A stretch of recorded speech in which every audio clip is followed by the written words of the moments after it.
Bu musiqini eşitmisiniz? Bir vaxtların mobil oyun dünyasının məşhur nəhəngi olan Clash of Clans necə yaranıb? Bu uğurun arxasında kimlər durur və necə bu nöqtəyə gəlib çatıblar? Getdik. Hekayə 1978-ci ildə başlayır. İlk Kapananen 16 iyunda Finlandiyanın Espoo şəhərində anadan olmuşdu. Uşaq yaşlarından kompüter və video oyunlara maraq göstərirdi. Xüsusilə SimCity və Civilization kimi strateji oyunların fanatı idi. Oyunlar onun üçün sadəcə əyləncə deyildi. Onlar düşünməyi, planlamağı və qərar verməyi öyrədirdi. Universitet illərində proqramlaşdırma və biznes sahəsində biliklərini inkişaf etdirən İlka gənc yaşlarında texnologiya dünyasına daxil olur. Onun bacarığı və potensialı Finlandiyanın mobil oyun sahəsinə yenicə addımlayan Sumea adlı şirkətin rəhbəri Mikko Kodisojanın da diqqətini çəkir. Mikko İlkanı şirkətə dəvət edir və çox keçmədən onu şirkətin CEO-su təyin edir. Sumea mobil telefonlar üçün oyunlar hazırlayan ilk studiyalardan biri idi. O dövrdə mobil oyunlar indiki kimi vizual olaraq zəngin değildi. Əsasən Java əsaslı sadə oyunlar idi. Amma bu sahə hələ çox inkişaf eləyə bilərdi və İlka bu potensialı görürdü. Onların hazırladığı Amoebas və Quixo kimi oyunlar Sumea'nın adını tanıtdı. Şirkət böyüməyə başladı və 2004-cü ildə ABŞ-ın məşhur oyun şirkəti Digital Chocolate tərəfindən satın alındı. Bu satışla bir yerdə həm İlka, həm də Mikko artıq yeni rəhbərlik, yəni məşhur oyun dizayneri və Electronic Arts-ın yaradıcılarından olan Trip Hawkins'in rəhbərliyi altında işləməyə başladılar. Bu adamı FIFA videomdan tanıdınız yəqin ki. Lakin bir müddət sonra Trip Hawkins onlara çox sərbəstlik verməməyə başladı. Kreativ azadlığın məhdudlaşması və qərar vermədə rahatlığın olmaması onların canını sıxmağa başlamışdı. Bu isə ayrılığın toxumlarından oldu. 2010-cu ildə əvvəlcə Mikko, sonra isə İlka Digital Chocolate-dan ayrılaraq yenidən bir yerdə işləməyə qərar verdilər. Onlar bu dəfə tamamilə özlərinə məxsus və azad bir oyun studiyası qurmaq istəyirdilər. Bu məqsədlə 250.000 avro sərmayə qoydular. Əlavə maliyyə də taparaq ümumilikdə 750.000 avro toplayaraq Supercell adını verdikləri yeni şirkəti yaratdılar. Adın özü belə məqsədi açıqlayırdı. Super, yəni güclü və Cell, yəni kiçik komandalar. Yəni kiçik amma effektiv işçi qrupları. Başlanğıcda cəmi 6 nəfərdən ibarət idilər və məqsədləri çox aydın idi. Az sayda oyun, amma yüksək keyfiyyət və böyük təsir. Yəni az olsun, saz olsun.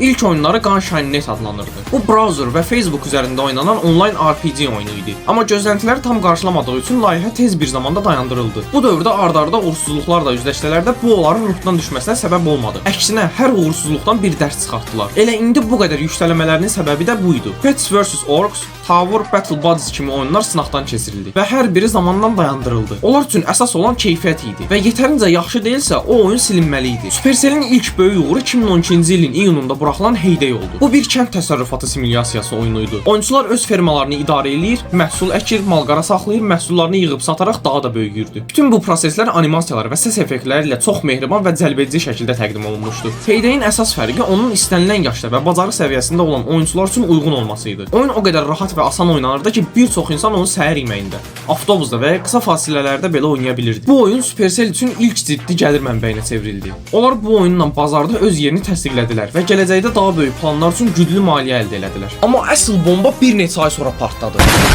Supercell-də işləyən iki oyun dizayneri Lasse Lohento və Lasse Leppinin Heyday'dən dərhal sonra komandaları ilə bir yerdə yeni bir layihə üzərində işləməyə başladılar. Onların məqsədi həm tək, həm də sosial şəkildə oynanıla bilən bir strateji oyun yaratmaq idi. Nəticədə 6 aydan sonra Clash of Clans 2 avqust 2012-ci ildə iOS platformasında yayımlandı. Play Store-da da 7 oktyabr 2013-cü ildə yayımlandı. Oyun real vaxtda oynanırdı. Oyunçular öz kəndlərini qurur, müdafiə sistemləri hazırlayır, ordu yetişdirir və digər oyunçularla müharibəyə girirdilər. Bununla yanaşı oyun klan sisteminə malik idi. Yəni oyunçular birləşərək klanlar qurur, bir-biri ilə döyüşür və strategiyalar hazırlayırdılar. Bu həm fərdi, həm də komanda oyunçuluğu dəstəkləyən bir sistem idi. Ən vacibi isə bu oyun tamamilə mobil üçün optimallaşdırılmışdı. Ekranlara uyğun, sadə idarə etmə və dinamik temp oyunu uğura daşıdı. Clash of Clans mobil oyun dünyasında inqilab elədi. Oyun App Store-da yayımlandığı ilk həftədə yuxarı sıralara qalxdı və milyardlarla gəlir gətirən fenomenə çevrildi. Oyunun əfsanəvi musiqisi də Johnny Laxonen tərəfindən bəstələnmişdi. Musiqi oyunun atmosferini tamamlayaraq oyunçuların yaddaşına hopdu və hələ də çox adamın yadındadır. Nostalji hisslər yaşadır. Clash of Clans oyunu Supercell-i bir anda dünyaca tanınan bir şirkətə çevirdi. Şirkət artıq yüz milyonlarla dollar qazanc gətirirdi. Clash of Clans təkcə bir oyun deyil, o dövrün bir simvoludur. Bu oyun sübut elədi ki, doğru ideya, güclü komanda və risk almağa hazır olmaqla mobil oyun dünyasında inqilab eləmək mümkündür. İlk Kapananen və Supercell komandası bizə göstərdi ki, uğur birdən-birə gəlmir. Ardıcıl sınaqlar, uğursuzluqlar və onlardan öyrənməklə formalaşır. Oyunun uğuru nəticəsində Supercell yeni layihələrə başlamağa davam elədi. 2014-cü ildə Supercell növbəti strateji oyununu təqdim elədi. elədi. Bombit. Bu oyun Clash of Clans-a vizual və mexaniki cəhətdən bənzəsə də,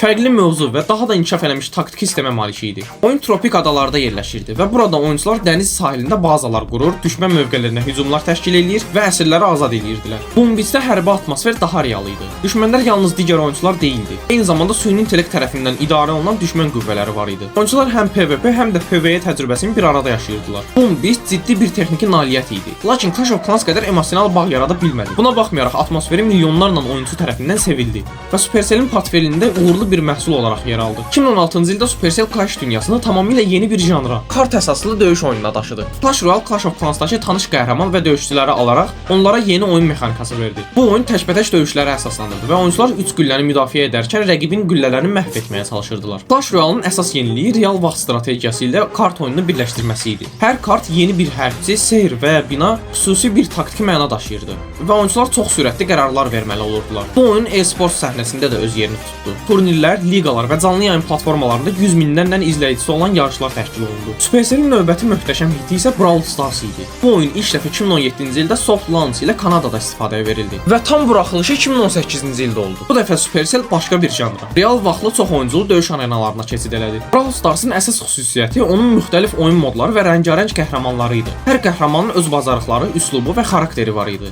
Grafikası daha çizgi film tərzində, musiqisi enerjili, idarəsi isə tam mobil üçün hazırlanmışdı. Bu oyun gənc nəsil arasında inanılmaz populyarlıq qazandı. Eyni zamanda Clash Royale kimi e-sport turnirlərində də yer aldı. Yaxşı, bəs Supercell-in uğurunun sirri nədir? Onların əsas strategiyası sadədir. Az sayda oyun, amma yüksək keyfiyyət. Onlar heç vaxt bazarı dolduracaq kütləvi oyunlar yaratmağa çalışmayıblar. Əksinə onlar oyunu kiçik qruplarla sınaqdan keçirir. Əgər kifayət qədər maraqlı və potensiallı deyilsə, dərhal layihəni bağlayırdılar. Nəticə olaraq Supercell-in hər oyunu bir sınaq, bir dərs və bir addım idi. Onların uğuru təsadüfi deyildi. Hər oyunun arxasında yüzlərlə ideya, minlərlə saatlıq test və mükəmməlliyə can atmaq durur. Onlar az oyun buraxırlar, amma hər biri mobil oyun dünyasında iz buraxır. Sonda isə bu oyunlar bizə təkcə əyləncə vermədi. Dostluqlar yaratdı, mübarizəni öyrətdi və bəlkə də bir çoxunun həyatında unudulmaz iz qoydu. Bəs siz bu oyunu oynamısınız? Klanınızda neçə nəfər var idi? Liderin başını anladıb yardımçı lider olub hamını klandan atmışdınız?